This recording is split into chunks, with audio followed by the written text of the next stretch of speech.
Salam damai sejahtera, saudara dan saudariku terkasih dalam Kristus Yesus. Kali ini kita ingin bicara tentang iman. Apa sih iman? Mungkin kita dapat mengatakan iman itu adalah kepercayaan atau keyakinan kita kepada Allah dalam kondisi yang bagaimanapun dan apapun. Dan meskipun kita tidak melihat. Saat kita sedang senang, sedang bahagia, kita tentu bisa dengan mudah bicara tentang iman. Betapa kita adalah orang yang beriman.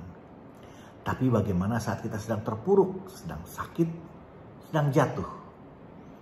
Rasanya kita benar-benar butuh iman yang besar untuk bisa mampu membicarakan tentang hal itu, bukan? Jangan pernah membicarakan tentang iman seseorang kepada orang lain. Apalagi membicarakan iman dia. Belum lama ini ada seorang sahabat curhat. Kalau pada suatu saat di mana imannya sedang terguncang, sedang bertanya-tanya pada Tuhan, sedang sedih dan protes sama Tuhan, saat sedang tidak berdaya, tapi sangat ingin bangkit. Namun beliau belum memiliki kekuatan. Dia sungguh berharap ada teman yang hadir di dekatnya, mendampinginya, bukan menasehatinya, bukan mengguruinya, apalagi mempertanyakan imannya. Yakin dong sama Tuhan, jangan lemas gitu. Masa kayak orang putus asa? Kemana imanmu? Ingat loh, bukan dibutuhkan iman segede gunung, tapi cukup sebesar biji sesawi saja untuk dapat memindahkan gunung. Ayo, tunjukkan siapa dirimu.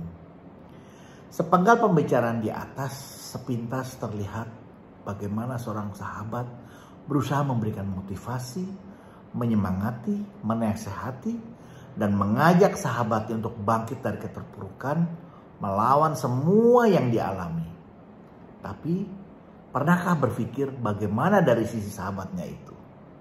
Rasanya itu bukan sebuah nasihat, bukan kata-kata yang indah, bukan kata-kata yang menyemangati yang dia dengar, melainkan lebih seperti hinaan, tuduhan, atau bahkan seperti kutukan. Bukankah ini sangat kontraproduktif? Bukan menyemangati, tapi malah membuatnya semakin sedih, marah, dan kecewa. Masih ingat kisah Ayub? Seorang yang saleh, jujur, menjauhi kejahatan, dan takut akan Tuhan. Di mana dia benar-benar sedang mengalami suatu cobaan yang sangat berat, yang rasanya di luar kemampuan manusia. Ayub 1 ayat 1 mengatakan, Ayub adalah seorang yang kaya raya. Dikatakan memiliki 7 anak laki-laki dan 3 anak perempuan. 7.000 ekor kambing domba, 3.000 unta, 500 pasang lembu, 500 keledai betina. Mempunyai banyak budak, bahkan dikatakan dia orang terkaya dari semua orang di daerah timur.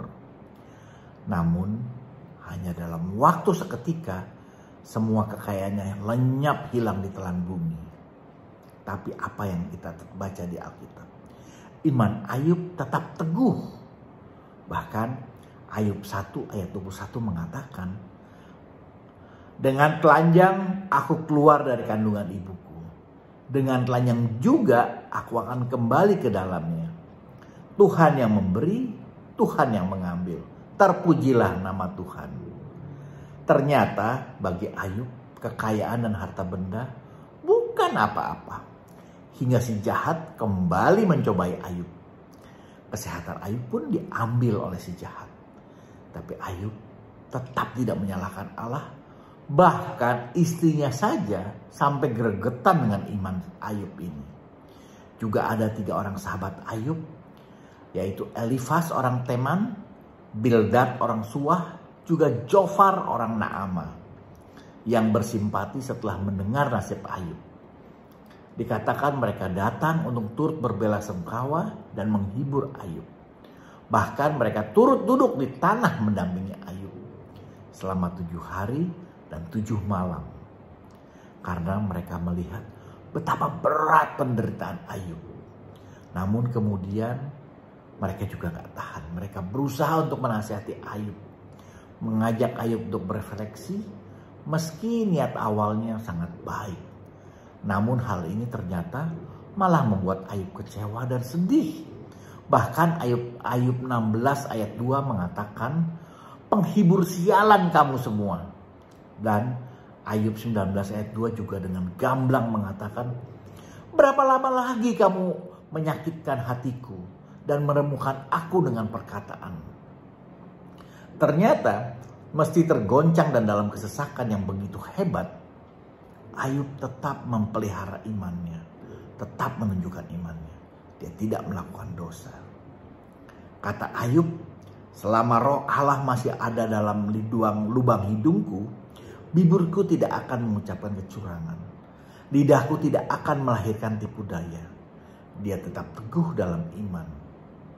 Sehingga karena imannya itu, Ayub dibenarkan oleh Allah dan Tuhan pun memulihkan Ayub seperti dikatakan dalam Ayub 42 ayat 12, di mana mengatakan bahwa Ayub mendapatkan 14.000 ekor kambing domba, 6.000 unta, 1.000 pasang lembu, dan 1.000 ekor keledai betina. Bukankah jumlah ini sudah 2 kali lipat dari miliknya dahulu? Ia juga kembali mendapatkan 7 anak laki-laki dan 3 anak perempuan. Bahkan dikatakan di seluruh negeri tidak ada anak perempuan yang secantik anak-anak Ayub. Lebih dari itu juga dikatakan Ayub masih hidup 140 tahun lagi lamanya. Nah, sekarang kita kembali ke pertanyaan awal tadi. Apa sih iman? Sepertinya masih sulit mendefinisikan iman secara tepat. Mungkin cerita ini dapat sedikit membuka wawasan kita tentang apa sih iman. Katakanlah ada seorang bruder yang sangat rajin melayani umatnya. Bruder ini juga dikenal sebagai orang yang bersahaja, ringan tangan, penuh kasih, dan selalu siap untuk melayani siapa saja. Dia juga sangat rajin melayani sebagai prodiakon paroki. Dan sering sekali mengunjungi orang-orang sakit di rumah sakit maupun para lansia di wilayah tempat sekitar daerahnya. Hampir tiap minggu dia membantu mengunjungi orang sakit dan lansia. Meskipun ya hanya sekedar bertemu, menghibur, bicara, mendampingi, atau mendoakan pasien-pasien yang sakit atau sepuh tadi. Suatu saat sepulang melayani dari rumah sakit, si bruder ini dengan masih mengenakan jubah putihnya yang gagah mengalami sedikit masalah dengan mobilnya yang mogok. Karena beliau yang memang kurang begitu mengerti mesin, tentu dia sangat kebingungan. Setelah mendorong mobilnya ke pinggir agar tidak mengganggu orang lain, dia membuka kap mesinnya dan berusaha melihat. Wah, meskipun dia tidak mengerti, tapi dia coba melihat. Namun karena itulah ada seorang yang rupanya pernah menjadi pasien di rumah sakit yang pernah beliau kunjungi. Melihat si bruder ini sedang kebingungan, segera dia langsung mencari tempat untuk boleh parkir. Dan setelah memarkir mobilnya sekitar kurang lebih 100-200 meter dari mobil mogok si bruder tadi, dia langsung menghampiri si bruder untuk menolongnya. Setelah sedikit memeriksa, dengan mudah dia ketahui kalau ternyata si bruder ini lupa mengisi bensin. Sehingga mobilnya mogok ya karena kehabisan bensin. Untuk itu si bapak ini bertanya, bruder, apa bruder punya jerigen untuk bensin di mobil? Karena ya si bapak ini siap memberikan bensin dari mobilnya beberapa liter agar si bruder dapat segera pergi ke pom bensin terdekat. Tapi si bruder ini mengatakan, Bapak, kalau jerigen saya tidak punya, tapi saya punya pispot yang mungkin bisa kita pakai. Ya, itu pispot yang biasa dia pakai membantu lansia yang dia layani. Untuk itu si bapak yang baik hati ini mengajak bruder tadi ke mobilnya dengan membawa pispotnya untuk memberikan bensinnya. Rupanya dari seberang jalan ada seorang anak muda yang melihat mengamatinya namun tidak berusaha membantu. Namun saat melihat si bruder kembali dengan pispot yang dia kira berisi uren, dia ketawa dalam hatinya dan bergumam, "Wedian, emang dia pikir dia itu siapa? Mengisi bensin mobil kok dengan air kencing. Apa bisa dia merubah air kencing jadi bensin?" Tapi si bruder ini dengan sangat tenang menuangkan bensin pemberian bapak yang baik hati tadi ke dalam tangki mobilnya. Untuk kemudian menstarternya dan kreng, langsung mobilnya dapat berjalan. Langsung si anak muda ini terkagum-kagum dan berkata, sungguh hebat iman bruder ini. Sehingga dia bisa merubah air kencing jadi bensin. Nah, kalau kita lihat dari dua cerita di atas, bukankah sekarang kita tahu mana yang namanya iman, mana yang bukan iman? Bila ada masukan, mohon berikan komentar Anda. Jangan lupa di like dan subscribe. Juga di share agar kita dapat saling memberkati. Amin. Tuhan Yesus memberkati kita semua.